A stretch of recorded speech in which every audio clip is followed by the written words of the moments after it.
Welcome back, everybody, for another deep dive. This time, we're going to be jumping headfirst into the world of AI. Always exciting. It is. And, we've always got our fingers on the pulse of cutting-edge tech. Absolutely. This time around, we're looking at Microsoft's Magnetic One system. Fascinating stuff. Yeah, we found this really cool YouTube video breaking down how it works. And Yeah, it looks pretty revolutionary. it really does. This isn't just another AI that, you ask it a question and it gives you a response. Right, it's more than just information retrieval, this one. Exactly. This one's built to actually, get things done. It's action-oriented. Yeah. Have you ever just wished your AI could, book movie tickets for you or, Oh yeah, all the time. right, or, write some code or even, navigate those messy computer files? All those tedious tasks. Exactly. And with Magnetic One, that could actually be a reality. It's pretty mind-blowing when you think about it. So let's break it down a bit. What makes Magnetic One so different from what we've seen before? Well, the key here is that it's a multi-agent system. Okay, so what does that mean exactly? So imagine instead of having one AI trying to do it all, you've got a whole team of specialized AIs. Okay, so like a team of experts, each with their own unique skills. Exactly. Each one focusing on what they do best, and then they work together. So it's not like one AI wearing all the hats. It's more like dividing and conquering. Precisely. That's what makes it so powerful. Okay, so tell me about these specialized agents. What kind of skills are we talking about? Well, you got agents like the web surfer, which, as you might guess, handles everything internet related. Okay, so searching for information online. Yeah, finding websites, navigating the web, all that stuff. Makes sense then. You've got, You've got the file surfer, which is your go-to for file management. so organizing files, finding what you need when you need it. Exactly. No more digging through endless folders. And then there's the coder agent, which is essentially like a tiny programmer living inside your computer. Yeah, that's the one that can actually write code based on your instructions. Wow, so you could basically just tell it what you want your program to do, and it would write the code for you. That's the idea. And to make it even more impressive, there's the computer terminal agent. Okay, what does that one do? That's like a virtual workshop where the coder can actually run its code and test things out. So it's like a complete development environment all within this AI system. Exactly. It's pretty amazing. So how do all these agents work together? I mean, it sounds like there could be a lot of chaos. Well, that's where the orchestrator comes in. Okay, the orchestrator. This is like the maestro of the whole operation. It's the agent that coordinates everything. So it's like the brain behind the brains. You could say that. So let's say you tell Magnetic One, book me a movie ticket for tonight. Okay. The orchestrator would step in, break down that task into smaller steps, finding showtimes, selecting seats, making the purchase. Right. And then it would delegate those steps to the appropriate agents. So the web surfer might be looking for movie times while the file surfer gets ready to store the ticket confirmation. Exactly. It's a beautifully choreographed dance all happening behind the scenes. And we just get to sit back and enjoy the show. Pretty much. The YouTube video actually shows this whole process in action. It's fascinating to watch. So it really is like a team of experts working together seamlessly. That's the beauty of this multi-agent system. And I imagine this modular design also makes it super flexible. Oh, absolutely.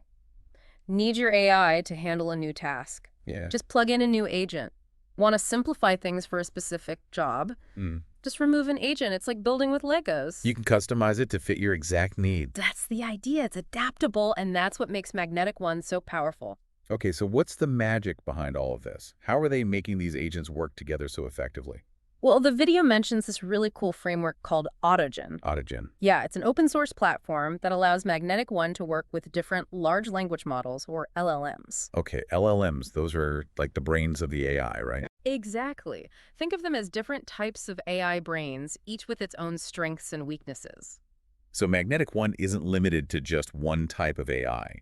It can use whichever LLM is best for the task at hand. Precisely. And if a newer, more advanced LLM comes along, You can just swap it in. exactly, it's incredibly flexible. So it's like having a toolbox full of different AI brains ready to tackle any challenge. That's a great way to put it. But how do you even go about testing something this complex? I mean, it's not like your average software program.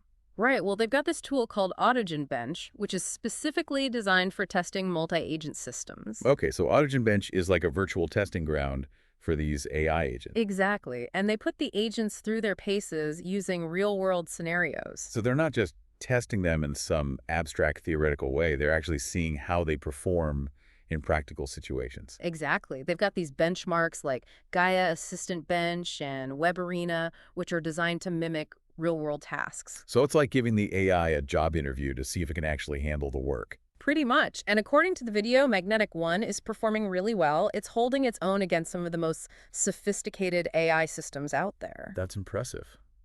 But with all this power comes the question of safety and control. I mean, we're talking about AI that can actually take actions in the real world. Right, and the video does address that. They talk about a couple of instances where an agent got a little too enthusiastic. Oh, like what kind of instances? Well, one example was an agent that repeatedly tried to log into a website even after being told to stop. Okay, that sounds a little concerning. Yeah, and another example was an agent that tried to draft a Freedom of Information request. Hmm. So it seems like there's potential for these agents to go off script. Definitely, and that's why Microsoft is taking safety very seriously. So what are they doing to ensure that these agents don't cause any harm? Well, they're using something called sandboxed environments, which basically restrict what an agent can do. So it's like a virtual playground where the AI can experiment without causing any real-world damage. Exactly. It prevents the AI from accessing sensitive information or taking actions that could have unintended consequences. Okay, so they're limiting the AI's power, in a sense. In a controlled way, yes. And for any action that could have irreversible consequences, they're emphasizing human oversight. So there's always a human in the loop, making sure things don't go too far. Right. It's about finding that balance between giving the AI freedom to learn and act while still maintaining a safety net. Makes sense. And it sounds like they're also working on developing agents that better understand the concept of reversibility.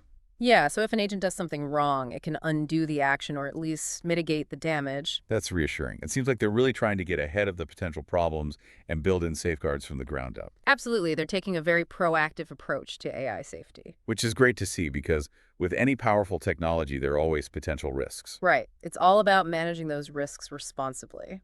So Microsoft is leading the charge in this multi-agent AI world. But are there other players in the game? Oh, absolutely.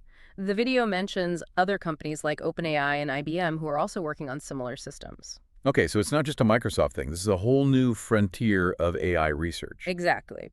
And each company has its own approach, but what sets Magnetic One apart is its modular design. Right, we talked about that earlier, the Lego block approach. Exactly. That plug-and-play aspect makes it incredibly versatile and adaptable. So it's not just a one-size-fits-all system. You can really tailor it to your specific needs. Precisely. And that's what makes Magnetic One so exciting. Okay, so we've got this incredibly powerful system that can not only answer your questions, but actually take action using a team of specialized agents, all coordinated by a central orchestrator. Yeah, it's pretty groundbreaking stuff. It's built on this flexible open source platform that allows it to evolve and adapt, and it's being tested in these rigorous real-world scenarios. And they're taking safety very seriously, which is crucial. Absolutely. But the question now is, where does this technology go from here? What are the practical applications of a system like this? Well, that's what we'll be exploring in part 2 of this deep dive, so stay tuned. You won't want to miss it. We'll be back after a short break. That's a great question. The potential applications of Magnetic One are pretty mind-blowing. Yeah, the video mentions everything from software engineering and data analysis to scientific research. It's really across the board. Yeah, and even personal productivity, like just everyday stuff. Oh, absolutely, yeah. So let's dive into some specifics. Like, how could this technology actually revolutionize a field like software engineering? Okay, well, imagine you're a software developer working on this complex project. Okay. You're juggling all these different tasks, writing code, debugging, testing, researching solutions online. Right. It's a lot to keep track of. It is. And now imagine having Magnetic One as your tireless coding assistant. So it could take take of those more routine or time-consuming tasks. Exactly, freeing up the developer to focus on the bigger picture. So instead of spending hours digging through documentation or debugging code, They could be focusing on the creative problem-solving aspects. the stuff that really requires that human touch. Exactly. And what about data analysis? Huh? I mean, those guys are dealing with mountains of data all the time. Oh yeah, Magnetic One could be a game changer for them too. How so? Well, think about all those tedious tasks that data analysts have to do, gathering data from different sources, cleaning it, transforming it, running calculations. Right. It's a lot of data wrangling. It is, and Magnetic One could potentially automate a lot of those processes. So instead of spending hours cleaning and preparing data, The analyst could focus on actually interpreting the results and drawing meaningful insights. that makes sense. So it's not just about saving time, it's also about freeing up mental energy. Exactly. So they can focus on the higher level thinking, the stuff that AI can't do yet. The video also mentions potential applications in scientific research. What kind of possibilities are we talking about there? Well, imagine a researcher who's trying to stay on top of the latest developments in their field. Right, they have to read through tons of research papers. Exactly. And Magnetic One could help them automate literature reviews. So it could like sift through thousands of papers and identify the most relevant ones. Exactly. And it goes beyond just finding the information. It could even help researchers analyze and synthesize the data from those papers. Oh, wow. So it could actually help them make new discoveries. Potentially, yes. It could help them see patterns and connections that a human researcher might miss. That's amazing. So it's not just about automating tasks, it's also about augmenting human capabilities. Right. It's about AI and humans working together to push the boundaries of knowledge. But all these examples seem very focused on professional applications. What about us regular folks?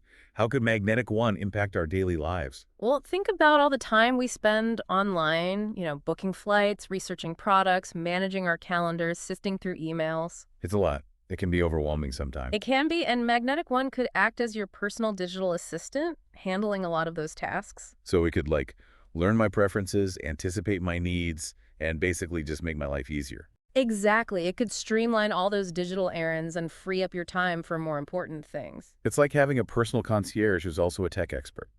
That's a great analogy. So it sounds like Magnetic One has the potential to really revolutionize the way we live and work. I think so. It's definitely a technology to watch. But as with any powerful technology, there are always ethical implications. Absolutely.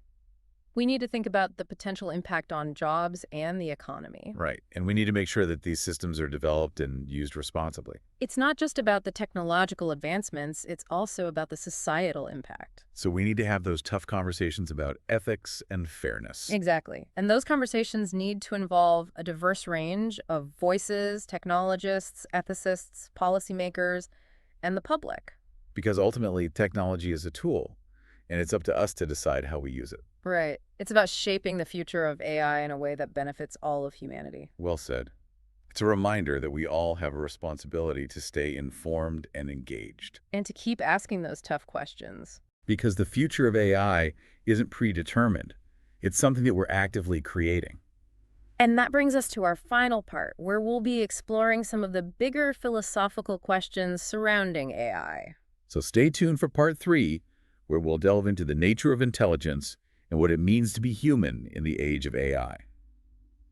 All right, so we've talked about what Magnetic One is, how it works, all the different agents. The nuts and bolts. Exactly. We've even touched on some of the potential applications, like across various fields. Right, from software engineering to everyday life. Yeah, but now I kind of want to like zoom out a little bit, look at the bigger picture. The philosophical implications. Exactly. What is the emergence of a system like this?